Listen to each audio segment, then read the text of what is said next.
నమస్కారం. QK news prime bulletin కు స్వాగతం. సింగపూర్ తరహాలో అమరావతి నిర్మాణమే కాలన్న బాబు, ప్రపంచ స్థాయి స్మార్ట్ సిటీగా అమరావతి అభివృద్ధి, పెట్టుబడిదారులు ఏపీలో అభివృద్ధి భాగస్వాములు కావాలని పిలుపు, భవిష్యత్ తరాలకు ఆదర్శ రాజధాని నిర్మాణమే ధ్యేయం.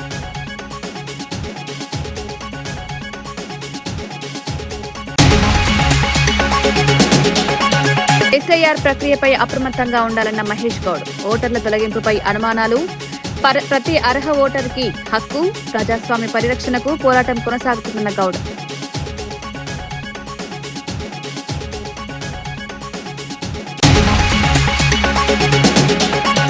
కొత్త గ్రామీణాభివృద్ధి పథకానికి పవన్ కృషి, ఏపీలో వికసిత్ భారత్ శ్రీరామ్జీ అమలుకు అడుగులు, గ్రామీణాభివృద్ధికి నిధుల అవకాశం, జూలై 1న పథకానికి ప్రారంభం.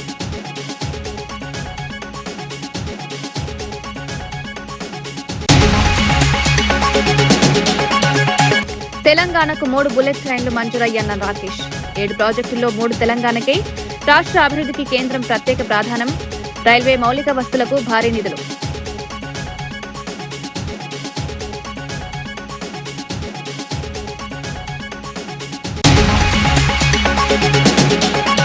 ఫేక్ న్యూస్ పై కఠిన హెచ్చరిక చేసిన హోంమంత్రి అనిత, తప్పుడు ప్రచారాలపై చట్టపరమైన చర్యలు, అధికారిక సమావేశం మాత్రమే నమ్మాలని సూచన, శాంతి భద్రతలకు విఘాతం కలిగిస్తే ఉపేక్షించమన్న అనిత.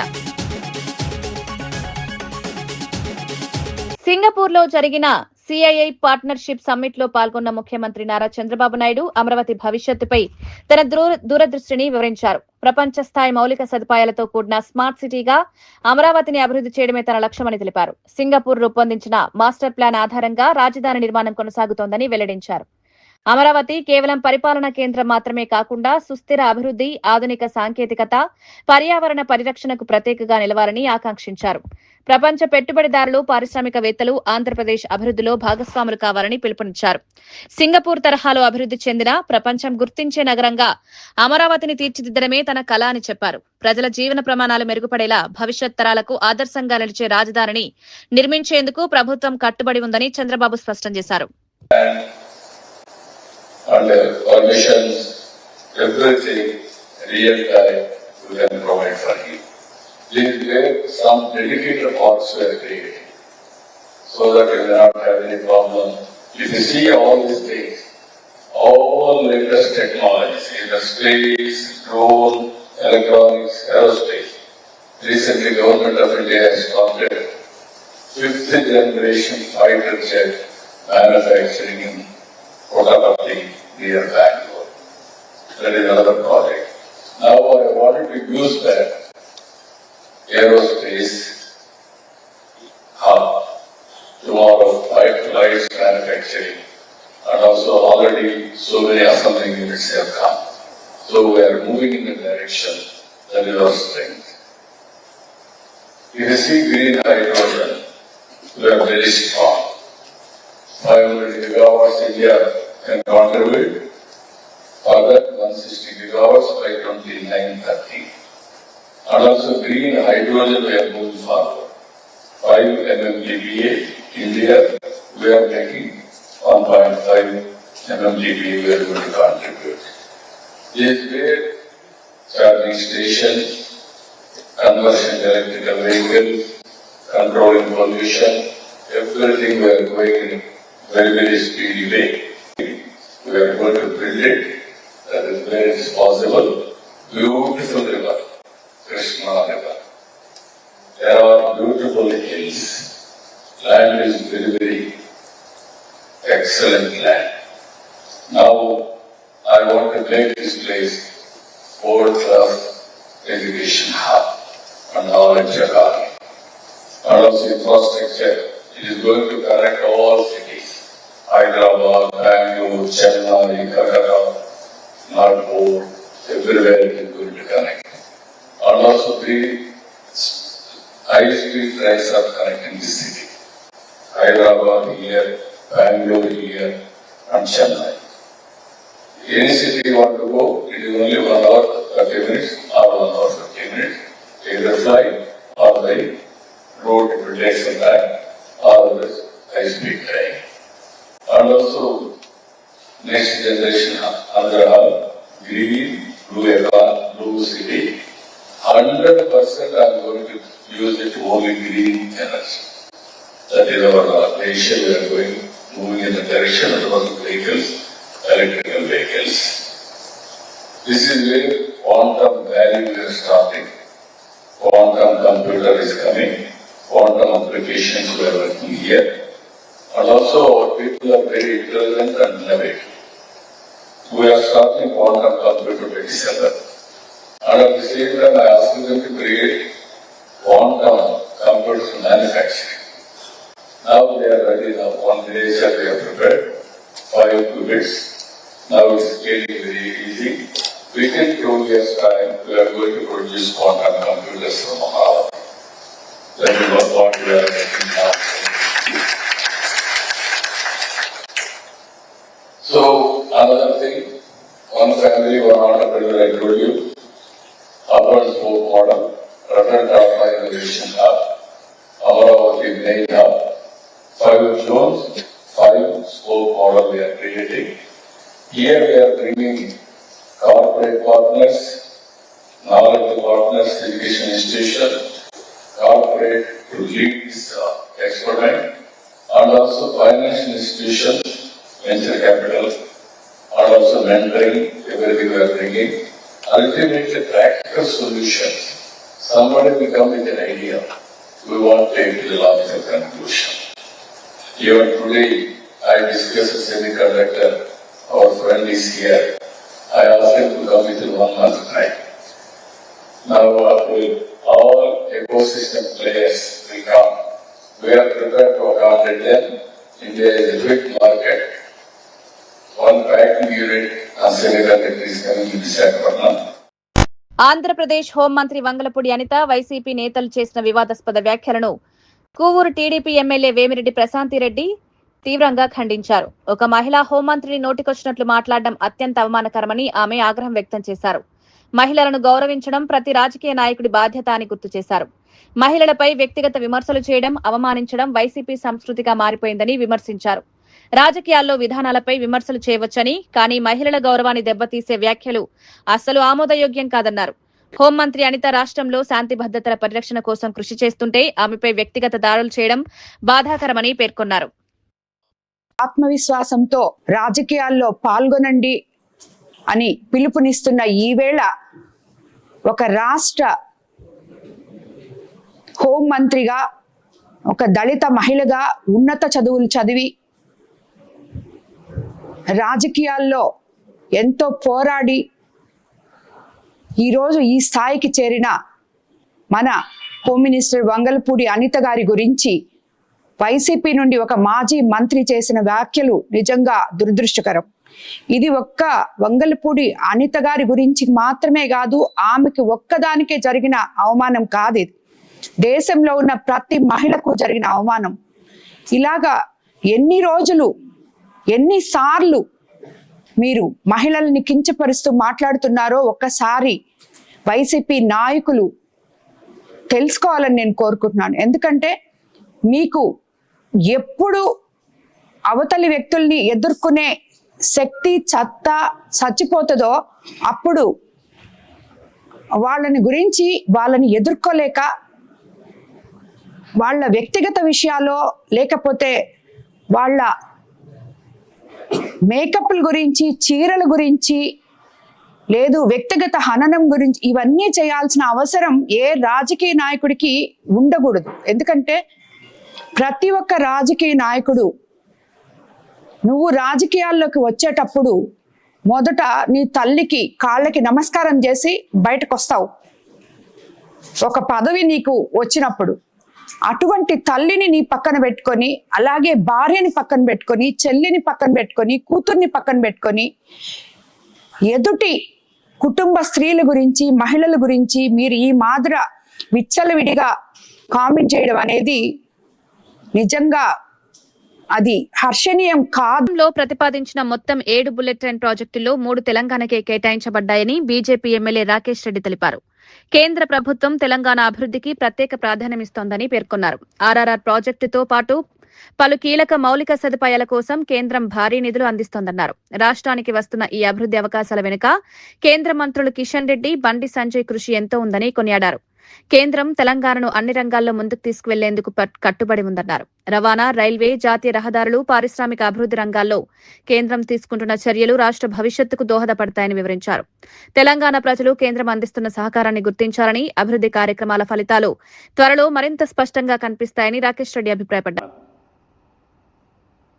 రాబోయే రోజులలో మెట్రో కూడా అన్ని రకాలుగా ఏదైతే సాంకేతిక కారణాలతో అడ్డుపడుతున్నదో దాని మీద ఒక మంచి హానెస్ట్ ఇంటలెక్చువల్ ఆఫీసర్స్ని పెట్టు. ఏసీబీ కేసులలో పట్టుబడ్డలం కాదు. ముఖ్యమంత్రి రేవంత్ రెడ్డిపై బీఆర్ఎస్ సీనియర్ నేత జగదీష్ రెడ్డి తీవ్ర స్థాయిలో విమర్శలు గుప్పించారు. అధికారులు తన మాట వినడం లేదని ఒక ముఖ్యమంత్రి బహిరంగంగా చెప్పడం ఆయన అసమర్థతకు నిదర్శనమని వ్యాఖ్యానించారు. రాష్ట్ర పరిపాలనను సమర్థంగా నడపాల్సిన బాధ్యత సీఎంపై ఉంటుందని, కానీ రేవంత్ రెడ్డి ఆ బాధ్యతను నిర్వర్తించడంలో విఫలమయ్యారని ఆరోపించారు.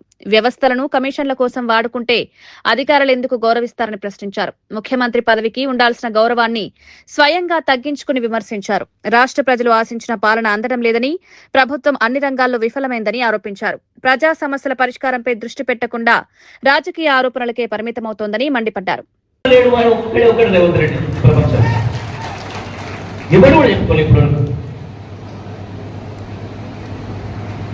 కానీ మళ్ళా 4 రోజులకి మాట మార్చి 2 ఏడు పెట్టిస్తుండే నా మాట ఇంటలేడు ఒకటి అధికారులు. నేను వాన వస్తుందని ముందే చెప్పిన ప్రజలు ఒకటి నిలవలేడా? ఎందుకు ఇట్టలేదు? అధికారంతో పిలిచి నువ్వు ప్రజలకు ఏ పని చేసినావు, ఇదేం చేసినావు, అదేం చేసినావు దవా ఇస్తే ఇట్టాడు. కానీ అధికారం పిలిచి ఎట్లా పైసలు వస్తాయి చెప్పు, ఏం స్కామ్ చేసి చెప్పు. స్కీములు ఏం లేవు, స్కామ్లే అన్ని. వీడు హ్యామ్ రోడ్లను ప్రారంభం చేస్తే అవి పెట్టాడు, అది స్కామ్ రోడ్డు. మన నీళ్ళ వాటర్ కలిపే మంత్రి రేపు ఆయన తీసుకొస్తున్నా. పేద విద్యార్థులకు కార్పొరేట్ స్థాయి సౌకర్యాలు అందించాలనే లక్ష్యంతో ప్రభుత్వం యంగ్ ఇండియా స్టూడెంట్స్ కిట్స్ పంపిణీ చేపడుతోందని మంత్రి అడ్లూరి లక్ష్మణ్ కుమార్ తెలిపారు. యూనిఫామ్ల నుంచి షూస్ వరకు అన్ని అవసరమైన వస్తువులను విద్యార్థులకు అందించేందుకు ప్రభుత్వం కట్టుబడి ఉందన్నారు. ముఖ్యమంత్రి రేవంత్ రెడ్డి విద్యారంగాన్ని బలోపేతం చేయడానికి పలు కీలక నిర్ణయాలు తీసుకుంటున్నారని పేర్కొన్నారు. ఇలాంటి సంక్షేమ కార్యక్రమాలపై ప్రతిపక్ష బీఆర్ఎస్ అనవసర విమర్శలు చేయడం బాధాకరమన్నారు. కొన్ని పత్రికల ద్వారా తప్పుడు వార్తలు ప్రచారం చేసి ప్రజలను తప్పుదారి పట్టించే ప్రయత్నం జరుగుతోందని ఆరోపించారు. విద్యార్థుల భవిష్యత్తును దృష్టిలో పెట్టుకుని ప్రభుత్వం పనిచేస్తోందని, విద్యలో సమాన అవకాశాలు కల్పించడమే లక్ష్యమని స్పష్టం చేశారు. షూస్, నోట్ బుక్స్, ఇంకా ఇతర ఇవే అన్ని కూడా ఏర్పాటు చేయాలని ఒక సంకల్పంతో ముఖ్యమంత్రి గారు నిర్ణయం తీసుకుని సెంట్రల్ ప్రొక్యూర్ ద్వారా ఈ రాష్ట్రంలో ఉన్నటువంటి విద్యార్థులకు కార్పొరేట్ స్కూల్స్ లో ఏ విధంగా పిల్లలు ఉంటారో ఆ విధంగా ఉండాలని ఒక సంకల్పంతో ఒక నిర్ణయం తీసుకున్నటువంటి సందర్భంలో రాష్ట్ర social welfare, tribal welfare, disable శాఖ మంత్రిగా సూటిగా నేను హరీష్ రావు గారిని ఈ సందర్భంగా మీ ద్వారా అడగదలుచుకున్నా. ఉద్యమ నాయకునివి 2014 నుంచి 2018, 18 నుంచి 23 వరకు ఈ రాష్ట్రాన్ని ఒక రాజురాగా పరిపాలించినటువంటి మాజీ మంత్రి హరీష్ రావు యూనిఫామ్ స్కామ్ లో జూన్ 11వ తారీఖు ప్రకటన ఇచ్చినారు. వారి పత్రిక నమస్తే తెలంగాణ టిఆర్ఎస్ పిఆర్ఎస్ పార్టీ పత్రిక జూన్ 11వ తారీఖు యూనిఫామ్ స్కామ్స్ 2000 కోట్ల రూపాయలు. దాని తర్వాత వారి టిఆర్ఎస్ బిఆర్ఎస్ నాయకత్వం, వారి భజనాపరులు, గతంలో ఐపీఎస్ ఆఫీసర్గా పనిచేసినటువంటి ఆర్ఎస్ ప్రవీణ్ కుమార్, వారి బృందం అంతా కూడా 3000 కోట్ల రూపాయల స్కామ్ జూన్ 13వ తారీఖు. దాని తర్వాత జూన్ 14వ తారీఖు గురుకుల టెండర్ లోపల 200 కోట్ల రూపాయల గోల్ మాల్. అంటే ఈ విధంగా ఒక తెలివిగా మేమే చాలా తెలివి మంత్రులు, మేమే చాలా మాటకారులం, మేము అబద్ధాన్ని 4 సార్లు చెప్పి నిజం చేద్దామని ఒక బురద జల్లే కార్యక్రమం. ఈరోజు ఈ యొక్క సెంట్రల్ ప్రొక్యూర్కి సంబంధించినటువంటి ఎంటైర్ అంశాన్ని మేము ముందు పెడుతున్నా. నేను సుమారు రాష్ట్ర ప్రభుత్వం 1141 కోట్ల .72 రూపాయలతోని టెండర్ వాల్యుయేషన్ 683 కోట్ల రూపాయలు టెండర్ కాక ఇంకా అదర్ దెన్ గవర్నమెంట్ ఆర్గనైజేషన్స్కి ఇచ్చింది. అంత డీటెయిల్గా చెప్తుంది. అంటే టెండర్కి సంబంధించిన ప్రక్రియ మొత్తం కూడా టెండర్లో 2000 కోట్ల రూపాయల స్కామ్ జరిగింది అని హరీష్ రావు అంటాడు. 3000 కోట్ల రూపాయల స్కామ్ జరిగిందని వారి టీఆర్ఎస్ పార్టీ భజన సోషల్ మీడియాలో తప్పుడు ప్రచారాలు, ఫేక్ న్యూస్ వ్యాప్తిపై ఆంధ్రప్రదేశ్ హోంమంత్రి వంగలపూడి అనిత తీవ్ర హెచ్చరికలు జారీ చేశారు.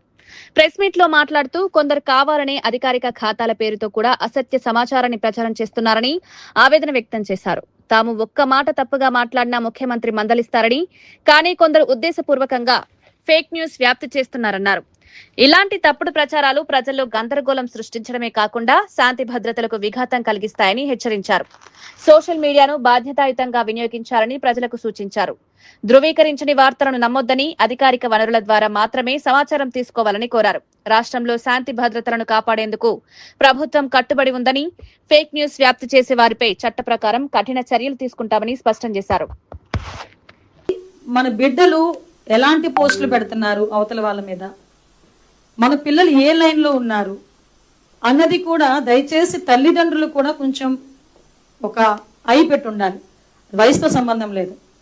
అది పెద్దవాడు మాట్లాడినా ఆ కన్న తల్లి ఆలోచించాలి, నా కొడుకు మాట్లాడింది తప్పా రైటా. ఒక మామూలుగా ఇప్పుడు చిన్నపిల్లలు సోషల్ మీడియాలో పోస్టులు పెట్టినా నా కొడుకు పెట్టింది తప్పా రైటా. నేను చాలా సందర్భాల్లో చెప్తాను, ఇది ఎగ్జిబిట్ చేయాలి. ఆ తల్లికి తెలియాలి వాడు ఏం పోస్ట్ పెట్టాడు ఒక ఆడబిడ్డ మీద. ఒక ఆడపిల్లని కించపరుస్తూ ఎలాంటి పోస్టులు పెడుతున్నారు. కొన్ని సందర్భాల్లో మీరు నమ్మరు, అన్ని ఫేక్ న్యూస్లే, అక్కడ ఏమీ జరగదు. కానీ అఫీషియల్ పోస్టులో అఫీషియల్ పేజీల నుంచి పెడుతున్నారు. అది ఫేక్ అని చెప్పుకునే లోపు వాళ్ళు కావాల్సిన స్ప్రెడ్ చేస్తున్నారు. ఇలాంటి వాళ్ళ మీద లీగల్గా మేము గ్యారంటీగా మేము చర్యలు తీసుకుంటాం. కానీ ఈరోజు ప్రతి ఒక్క చేతిలోని కూడా ఒక మొబైల్ ఉంటుంది. ఒక మొబైల్ అన్నది వాళ్ళకి ఎలా ఉంటుంది, వెపన్లా ఫీల్ అయితే అది వాళ్ళ ఆత్మరక్షణకి ఇంకొకరిని రక్షించడానికి ఉపయోగపడాలి తప్పించి ఇంకొకరిని కించపరిచే విధంగా మారే పరిస్థితులు వస్తాయి కనుక డిపార్ట్మెంట్ తన పని తను చేసుకెళ్ళిపోతుంది. తర్వాత లాల్ని వేధించారు, నీళ్ళు వేధించారు అని చెప్పి ట్యాగ్ లైన్ పెట్టి ఏంటి క్యాస్ట్లను ట్యాగ్ లైన్ పెట్టి పెడతారు. అది తప్పు. నేను ఏ నాయకుడైనా బయటకు వచ్చి కొంతమంది నాయకులు మాట్లాడతారు. ఏంటి నిజంగా నేను ఆ విషయంలోని గౌరవ సీఎంగానే నేను నిజంగా ఒక గురువుగా భావించాను. అందరం కూడా అప్రిషియేట్ చేయాలి. ఎక్కడైనా ఒక వర్డ్ తప్పుగా మాట్లాడితే మమ్మల్ని పిలిచి తిడతారు. అది ప్రతి ఒక్క పార్టీలోని కూడా సిద్ధాంతం ఉంటే లేడీస్ ఇలా ఇబ్బందులు పడే పరిస్థితులు రావు. కాబట్టి నేను ఏంటంటే మా డిపార్ట్మెంట్ పరంగా మేము చేసుకునేది మేము చేస్తాం. అట్ ద సేమ్ టైం ప్రతి తల్లికి, ప్రతి తండ్రికి, ప్రతి అక్క చెల్లెమ్మకి, ప్రతి అన్నదమ్ముడికి కూడా దయచేసి మీరు ఇంకొకరి మీద పోస్ట్ పెట్టేటప్పుడు ఒక్కసారి మన ఇంట్లో ఒక ఆడబిడ్డ ఉంది, ఒక తల్లి ఉంది, ఒక చెల్లి ఉంది అన్న సంగతి మర్చిపోకుండా పెట్టమని మాత్రం కోరుకుంటున్నా. అన్ని మర్చిపోయి పెట్టారనుకోండి వాళ్ళు విజ్ఞత కుదిరేయాలి. కేంద్ర ప్రభుత్వం చేపడుతున్న ఎస్ఐఆర్ ప్రక్రియపై కాంగ్రెస్ నాయకులు, కార్యకర్తలు అప్రమత్తంగా ఉండాలని టీపీసీసీ అధ్యక్షుడు మహేష్ కుమార్ గౌడ్ పిలుపునిచ్చారు. గతంలో కూడా ఇలాంటి ప్రక్రియ జరిగినప్పటికీ ప్రస్తుతం జరుగుతున్న విధానం పట్ల అనుమానాలున్నాయన్నారు. లౌకికవాదులు, మైనారిటీలు, సెక్యులర్ ఓటర్లను లక్ష్యంగా చేసుకుని ఓటర్ల జాబితా నుంచి తొలగించే ప్రయత్నం జరుగుతోందని ఆరోపించారు. ఎన్నికల కమిషన్ నిష్పక్షపాతంగా వ్యవహరించాల్సిన అవసరం ఉందన్నారు. ప్రజాస్వామ్య వ్యవస్థలో ప్రతి అర్హ ఓటర్కి ఓటు హక్కు ఉండాలని, దాన్ని హరించే చర్యలను కాంగ్రెస్ వ్యతిరేకిస్తుందని స్పష్టం చేశారు. బీజేపీకి అనుకూలంగా లేని ఓటర్లను తొలగించడమే లక్ష్యంగా ఈ కార్యక్రమం జరుగుతోందని విమర్శించారు. లింగో ఆధ్వర్యంలో జరిగిన ఎస్ఐఆర్ ఒక్కొక్క ఓటును జోడించు పోస్తే ఇవాళ బీజేపీకి తొత్తుగా మారినటువంటి చీఫ్ ఎలక్షన్ కమిషన్ ఆధ్వర్యంలో జరుగుతున్న ఎస్ఐఆర్ ఒక్కొక్క ఓటును తొలగిస్తా ఉంది. ఏ ఓట్లు తొలగిస్తా ఉంది? మనం బీహార్లో చూసాం, వెస్ట్ బెంగాల్లో చూసాం. లౌకికవాదం మీద నమ్మకం ఉండి రేపు లౌకిక పార్టీలకి ఎలక్షన్ లో ఓటు పడుతుందనుకున్న ఆ ఓట్లను మాత్రమే టార్గెట్ చేస్తా ఉంది. ముఖ్యంగా షెడ్యూల్ కాస్ట్ ఓట్లు, షెడ్యూల్ తెగల ఓట్లు, మైనారిటీ ఓట్లు. దీని ద్వారా ఎవరికి లాభము? మతతత్వ పార్టీలకి లాభం. మనం చూసాం బీహార్ లో ఏమైందో. రాహుల్ గాంధీ గారు గజ్జగట్టుకొని తిరిగారు. ఏ సర్వేలో కూడా మళ్ళీ అక్కడ నితీష్ గారు అధికారంలో కోసం చెప్పలే. తేజస్వి యాదవ్ కి బ్రహ్మరథం పట్టిండ్రు. కానీ జరిగింది ఏంటి? కాపు యువకుడు గాదె సాయికృష్ణ అదృశ్యమైన ఘటనలో బాధిత కుటుంబం తీవ్ర ఆవేదన వ్యక్తం చేస్తోంది. తన కుమారుడు కనిపించకుండా పోవడంతో ఆచూకీ కోసం చివరకు ఆసుపత్రి మార్చురీ వరకు వెళ్లి వెతకాల్సిన పరిస్థితి వచ్చిందని సాయికృష్ణ తల్లి కన్నీటి పర్యంతమయ్యారు.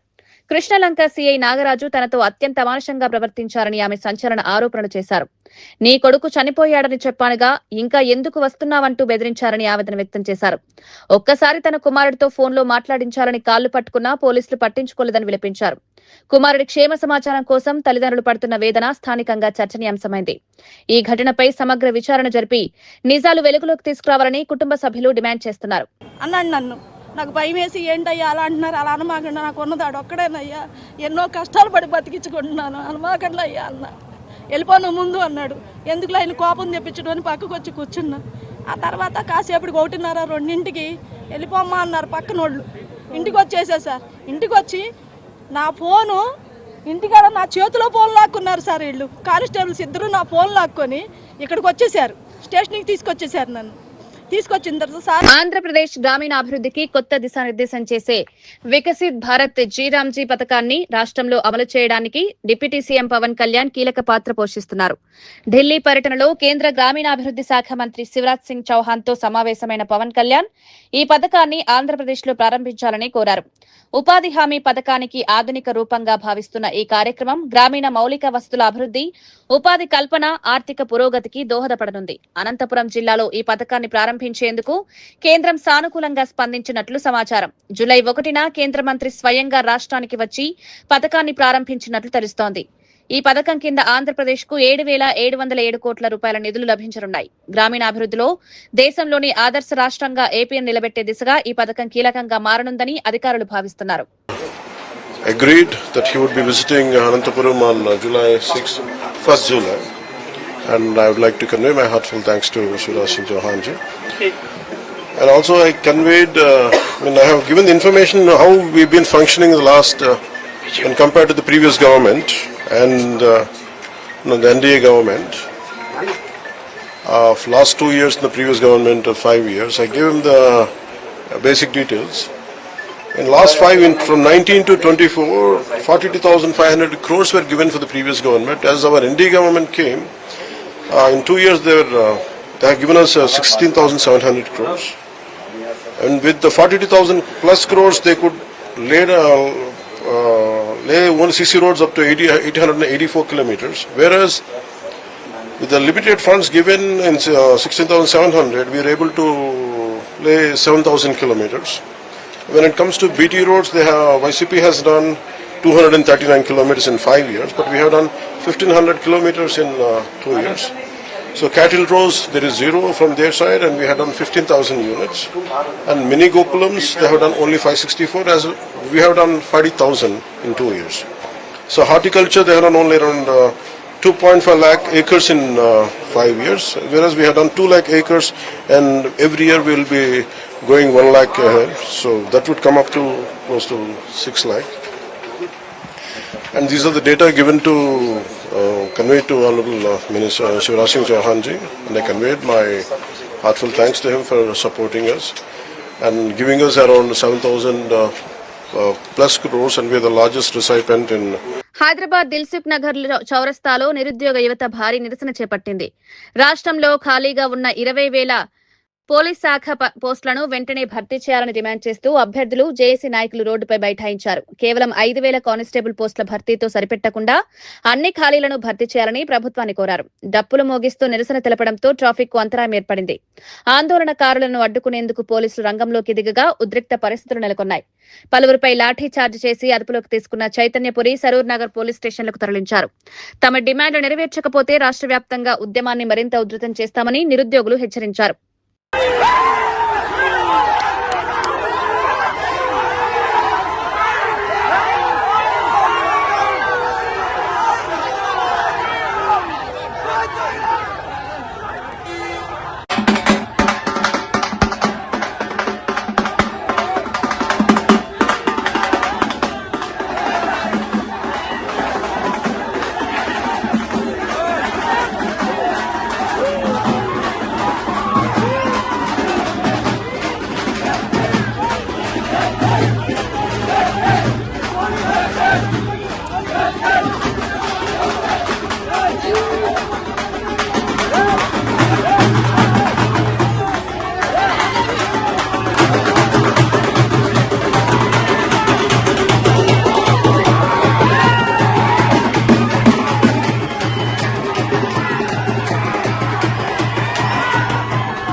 రాష్ట్రంలో బీసీ వర్గాలపై అన్యాయాలు, అవమానాలు పెరుగుతున్నాయని వైఎస్ఆర్సీపీ రాష్ట్ర అధికార ప్రతినిధి యనమల నాగార్జున యాదవ్ ఆరోపించారు. ముఖ్యమంత్రి చంద్రబాబు సామాజిక వర్గానికి చెందిన కొందరు నాయకులు అగ్రకుల దురహంకారంతో యాదవ సామాజిక వర్గాన్ని లక్ష్యంగా చేసుకుంటున్నారని విమర్శించారు.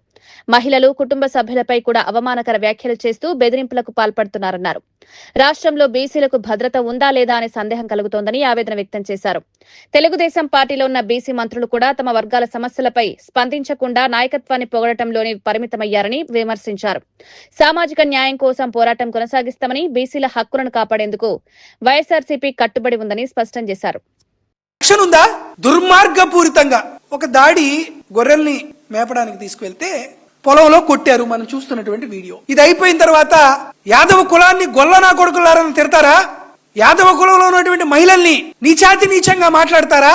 రాండి పెద్ద మనుషుల దగ్గరికి వెళ్దామని గ్రామంలోకి సెంటర్లోకి వెళ్తే ఆ యాదవ గొర్రెల కాపరైనటువంటి మధు అనిల్ అనేటువంటి ఇద్దరిని తెలుగుదేశం పార్టీ కార్యాలయంలోకి జుట్టు పట్టుకుని లాక్కుని వెళ్లి గడ్డపారలతో పలుగులతో వాళ్ళని హత్య చేయాలని చంద్రబాబు నాయుడు గారి సొంత సామాజిక వర్గానికి చెందినటువంటి వ్యక్తులు ప్రయత్నిస్తే పాపం ఆ గడ్డ పొలుగు పక్కకు తగిలి అదృష్టవశాత్తు అతను గోడ జారిపోయింది. ఇది జూన్ 7వ తేదీన జరిగింది. దాదాపుగా రమారమి వారం రోజులు, 9వ రోజు ఇది. ఇది జరిగిన తర్వాత చీఫ్ సెక్రటరీగా పనిచేస్తున్నటువంటి సాయి ప్రసాద్ గారి సొంత సామాజిక వర్గం, సొంత గ్రామానికి సంబంధించిన వారందరూ కలిసి నేరుగా అరే నువ్వు బయటికి చెప్తే మిమ్మల్ని చంపేస్తాం అని బెదిరించి ఈ సంఘటన బయటికి రాకుండా ఉంచారు. ఇది జరిగిన తర్వాత యాదవ్ ప్రముఖులు వీరందరూ కూర్చొని మాట్లాడి ఏదైనా ఈ రోజు ఈదుముడిలో జరిగింది, రేపు మరొక గ్రామంలో జరుగుతుంది అనేటువంటి ఉద్దేశంతో వీరందరూ కూర్చొని పోలీస్ స్టేషన్కి వెళ్తే చంద్రబాబు నాయుడు గారి సామాజిక వర్గానికి సంబంధించినటువంటి వ్యక్తుల అరాచకం ఈదుమూడి గ్రామం నుండి ఒంగోలు రూరల్ పోలీస్ స్టేషన్కి చేరింది. ఇక్కడ మీరు వీడియో చూశారు కదండి. వీడియోలో కులం పేరుతో దూషించింది ఎవరిని? చంద్రబాబు నాయుడు గారి సామాజిక వర్గానికి చెందిన వాళ్ళు యాదవులను దూషించారు. ఎవరిని చంపుతామని బెదిరించారు? చంద్రబాబు నాయుడు గారి సొంత సామాజిక వర్గానికి చెందిన వారు యాదవుల్ని, బీసీల్ని చంపుతామని బెదిరించారు. ఎవరిని? ఇంట్లో తల్లుల్ని, ఇంట్లో పిల్లల్ని నీచాతి నీచంగా మాట్లాడుతూ తిట్టారు. చంద్రబాబు నాయుడు గారి సామాజిక వర్గానికి సంబంధించిన వారు యాదవుల్ని, బీసీల్ని తిట్టారు. అయితే చంద్రబాబు నాయుడు గారి సొంత సామాజిక వర్గానికి సంబంధించినటువంటి వ్యక్తుల అరాచకం ఈదుమూడి గ్రామం నుండి ఒంగోలు రూరల్ పోలీస్ స్టేషన్ చేరింది. ఒంగోలు రూరల్ సిఐగా పనిచేస్తున్నటువంటి శేషగిరిరావు చంద్రబాబు నాయుడు గారి సొంత సామాజిక వర్గం. ఒంగోలు రూరల్ డిఎస్పీగా పనిచేస్తున్నటువంటి రాయపాటి శ్రీనివాసరావు చంద్రబాబు నాయుడు గారి సొంత సామాజిక వర్గం. వీరిద్దరూ కలిసి వాళ్ళు వేసుకుంటూ ఆక్వా ఫీడ్ ధరల పెంపు వల్ల రాష్ట్రంలోని ఆక్వా రైతులు తీవ్రంగా నష్టపోతున్నారని ఆక్వా రైతు మోహన్ రాజ్ ఆరోపించారు. జగన్ ప్రభుత్వం ఏర్పాటు చేసిన అప్సిడా సంస్థ రైతుల ప్రయోజనాల కోసం పనిచేసేదని, ప్రస్తుతం దాన్ని పక్కన పెట్టి కంపెనీలకు అనుకూలంగా నిర్ణయాలు తీసుకుంటున్నారని విమర్శించారు. సముద్రంలో వేట నిషేధ సమయంలో ఫిష్ మీల్ ధరలు పెరగడమే సహజమే అయినప్పటికీ అదే కారణంగా చూపుతూ ఫీడ్ ధరలను పెంచడం సరికాదన్నారు. ఫీడ్ కంపెనీలకు బ్యాంకుల మద్దతు, నిల్వ సౌకర్యాలు ఉన్నప్పటికీ రైతులపై అదనపు భారం మోపుతున్నారని పేర్కొన్నారు. ఫలితంగా రైతులు దాదాపు 10,000 కోట్ల వరకు నష్టపోతున్నారన్నారు. సీడ్, ఫీడ్ వంటి ఉత్పత్తులకు నాణ్యత ధృవీకరణ తప్పనిసరి చేయాలని, ఆక్వా రంగంలో వ్యాధుల నియంత్రణకు ప్రత్యేక చర్యలు తీసుకోవాలని డిమాండ్ చేశారు. ఒకసారి ఈ 2 సంవత్సరాల నుంచి మేము పడుతున్న కష్టం ఏంటన్నది ఒకసారి మీ నోటీసుకు తీసుకురావాలని చెప్పి ఉద్దేశంతో ఇవాళ ఇక్కడికి రావడం జరిగిందన్న. ఈరోజు మా రైతులందరి సమక్షంలో కూడా ఆందోళన ఏంటంటే అన్న, ఇప్పుడు గవర్నమెంట్ రెగ్యులేషన్స్ని బైపాస్ చేసి ఫీడ్ రేట్లు పెంచటం అన్న, వీళ్ళు ఏదైతే చేస్తున్నారో అది ఒక ఇండస్ట్రీ కేటగిరీలో చేయాలి. అంటే వాళ్ళు ఇన్వెంటరీస్ మెయింటైన్ చేసుకోవాలన్నా, ఫీడ్ ఇంగ్రీడియంట్స్ ఏదైతే ప్రైస్ ఫ్లక్చుయేషన్స్ ఉన్నాయంటున్నారో ఆ ప్రైస్ ఫ్లక్చుయేషన్స్ ఇయర్ యావరేజ్ కనుక ప్రైసెస్ తీసుకుంటే అన్న సుమారుగా 66 రూపాయలు వాళ్ళకి ఫీడ్ ప్రైస్ అవుతుందన్న. అంటే ఇవాళ ఫీడ్ ప్రైస్ ఏం చెబుతున్నారంటే అన్న, వాళ్ళు ఫిష్ మీల్ పెరిగిందంటారు. అంటే 2 నెలలు క్యాప్చర్ ఫిషరీస్ హాలిడే ఉన్నప్పుడు, అంటే మన సముద్రంలో వేట 2 నెలలు ఉన్నదన్న. ఈ 2 నెలల తర్వాత ఫిష్ మీల్ ఎండాకాలంలో వర్షం కురవలేదు అని అనుకున్నట్టే ఈ 2 నెలల బ్యాన్లో ఫిష్ మీల్ డెఫినెట్గా రేట్ ఎక్కువ ఉంటుందన్న. దాన్ని చూపించి బూచిగా చూపించి ఇవాళ ఫిష్ మీల్ రేటు ఇది అని చెప్పి చూపించి దాన్ని ఎక్స్ప్లాయిట్ చేయటం అన్నది. అంటే వీళ్ళు స్ట్రీట్ వెండర్స్ కాదన్నా, వీళ్ళు బజ్జీలు పకోడీలు వేసేవాళ్ళు కాదు. వీళ్ళు they have to maintain the inventory for a year. That is they have got the institutional finances. వాళ్ళకి బ్యాంకులు ఉంటాయి, అలాగే కీ లోన్ ఇచ్చి బ్యాంకులు ఉంటాయి. ఇది కాకుండా అన్న నేషనల్ బల్క్ హ్యాండ్లింగ్. సింగపూర్ తరహాలో అమరావతి నిర్మాణమే కాలన్న బాబు, ప్రపంచ స్థాయి స్మార్ట్ సిటీగా అమరావతి అభివృద్ధి, పెట్టుబడిదారులు ఏపీలో అభివృద్ధి భాగస్వాములు కావాలని పిలుపు, భవిష్యత్ తరాలకు ఆదర్శ రాజధాని నిర్మాణమే ధ్యేయం.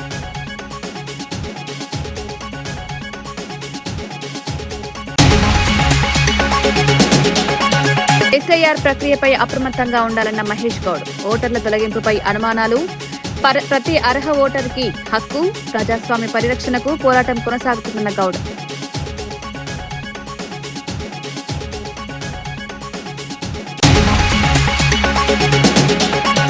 కొత్త గ్రామీణాభివృద్ధి పథకానికి పవన్ కృషి, ఏపీలో వికసిత్ భారత్ శ్రీరామ్జీ అమలుకు అడుగులు, గ్రామీణాభివృద్ధికి నిధుల అవకాశం, జూలై 1న పథకానికి ప్రారంభం.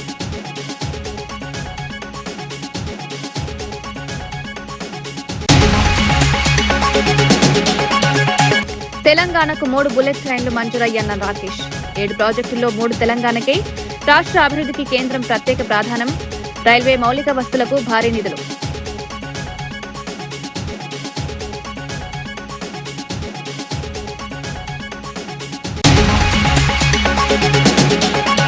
ఫేక్ న్యూస్ పై కఠిన హెచ్చరిక చేసిన హోంమంత్రి అనిత, తప్పుడు ప్రచారాలపై చట్టపరమైన చర్యలు, అధికారిక సమావేశం మాత్రమే నమ్మాలని సూచన, శాంతి భద్రతలకు విఘాతం కలిగిస్తే ఉపేక్షించమన్న అనిత.